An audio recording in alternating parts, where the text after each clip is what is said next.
Okay, so Chaplain Nan, do you have any comments or questions about those or anything else we've brought up in this episode? Well, I just have a couple of comments. The points you made were most excellent coming from the female perspective regarding my wish for and prayer for men, in particular young men. When you talked on this section, you went into great depth about the be adaptable and about their employment situation. About being a gentleman, it's especially terrible in Europe right now is the whole notion of, and we see it in the big cities. You know, there's a lot of TikToks that sometimes I think they're fake because I was like, somebody's filming this terrible situation. So I think they're setups, but nevertheless, just unconscionable, what we used to call rude or thoughtless behavior from everybody, male and female. But a small one is like on the subways or on a train or on a bus or on public service place. It's very discouraging to see young, strapping, strong men sitting down, looking at their phones or having their headsets on or whatever you want, totally ignoring some poor elderly person trying to get up, trying to make their way, say on the bus or on the subway, and they have say a little cart or they're carrying groceries or something, and there's no place to sit and they have to stand up. Same thing way back in the day. If there was a pregnant woman, everybody stood up. Everybody, male and female, they would stand up. Everybody would just get up and she would have her choice of seat. Now today, it's almost like a cold heartlessness that, when I see people like that, when I see people do that, I have to think, well, your parents or your mother or your father taught you what you're doing, because I think basically we're good. I don't think basically we're thoughtless and rude. I think, sometimes we are, but I think basically see somebody in need. I think our natural instinct is to assist another person who might need help.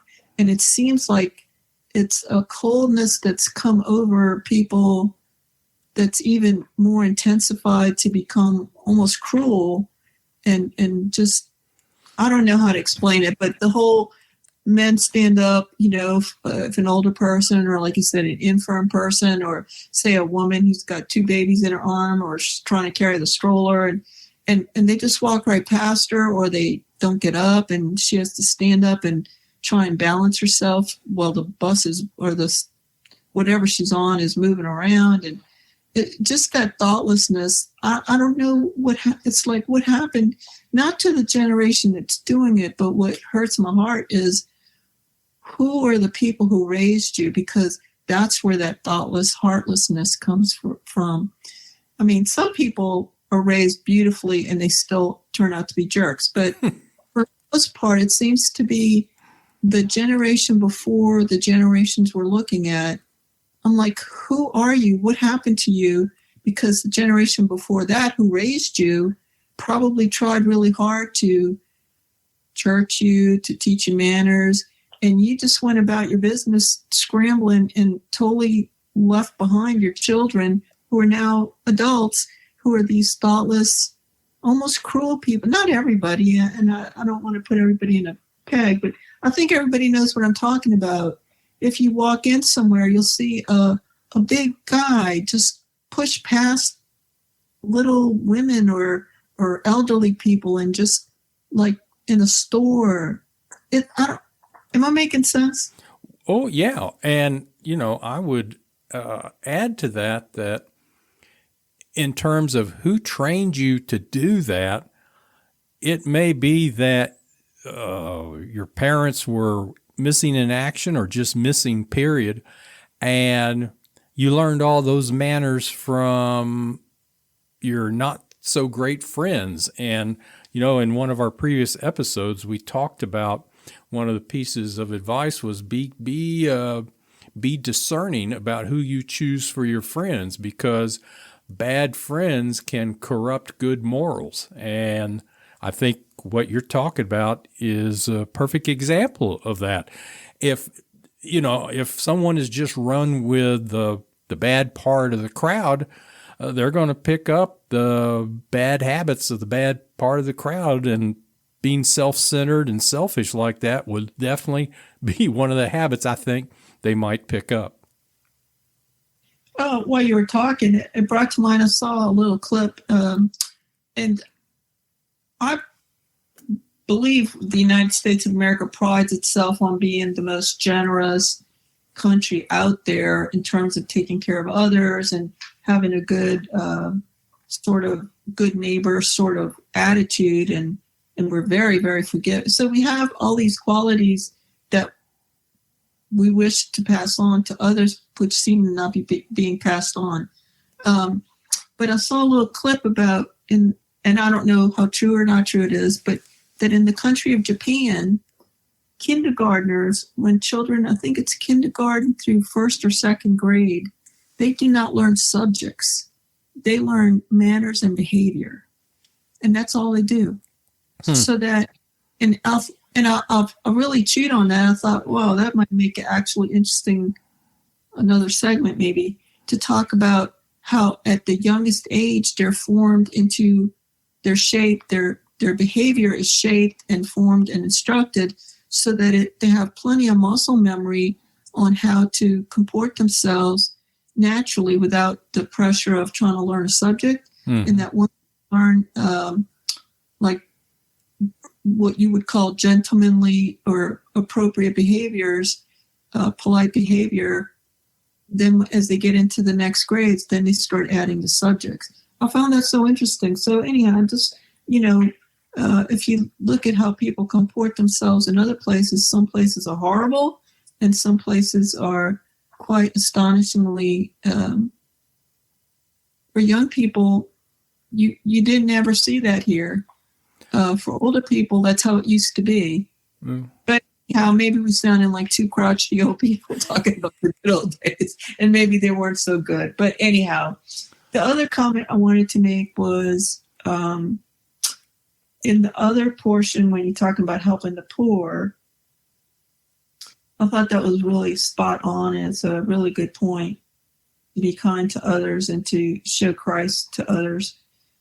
It made me remember that there's a challenge, and it's not really something where you can display it to to other people. You're not displaying it to other people, but it really shapes, informs in your internal character about doing for others. And that's the challenge, is to do every day. It's really hard to do. It's a good Lenten practice.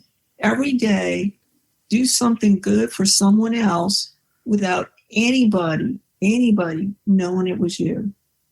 It's a real challenge, because once you get going with it, you do these really great things, and it's so hard because you're itching for somebody to know it was you. It's a real challenge about helping others anonymously. Anyhow. So it's hard to do that every day? It's really hard to, if you take the challenge on, it's hard to do just once. But if you take the challenge on to try and do it every day, it's really, it becomes quite a discipline in itself. Anyhow, my little note about it was that Jesus says that the Father knows what you do. And there's many gospel passages about don't be seen, right? Don't be seen praying. Right. If you give privately. You don't have, because your reward is being, that's so true. Your reward is once the accolade, you did this, and people know you're this great person who did something good, so that only you and God know that you did such a thing. And the other one also is to do something without do something for somebody cannot repay you. That is another good one anyhow, which is really helping the poor because they can't repay you. Yeah, exactly. Well, no, I appreciate that. And, as we said in previous episodes, as we go through all these pieces of advice, I don't expect, or we don't expect, that every piece of advice that we've talked about will have the same impact on all men. And what I mean by that is, for example, if you are a naturally adventurous person, well, you already have point number 4 covered, which was a point we covered in episode 32 about being an adventurous person. Okay, you've already got that. And another thing to bring up again is that even if you kept all of these points, perfectly and all that, that's no guarantee that something adverse isn't going to come into your life. Because things of nature can happen to us all the time, like natural disasters, accidents, or Satan can look for a weak point in our godly armor and use that weak point to cause us some kind of grief. But in general, I would think that these kinds of advice can help us to cope with adverse circumstances by building a kind of resiliency into our being. And trying to follow these pieces of advice can help not have to learn all of those lessons through the difficult school of hard knocks. And so if for that reason alone, I would commend these pieces of advice to your reading. And so, I think these pieces of advice are worthy. I think they're worth considering and worth taking on where perhaps people perceive they have a particular weakness. And so I hope there's something here for everyone. And certainly we would love to hear from people any comments you have about these pieces of advice or pieces of advice you've come across in your life that have been particularly helpful to you. We would certainly appreciate you sharing that with us and with everyone else. And so I think that about wraps it up for this subject. I think our next episode is going to deal with an interesting subject. It's a high-tech subject. Namely, it's the subject of how AI, artificial intelligence, how AI is being used to ramp up Christian persecution. Until then, be good and be blessed. Thank you for being with us today. Just remember, God is in control, and we know how the story ends.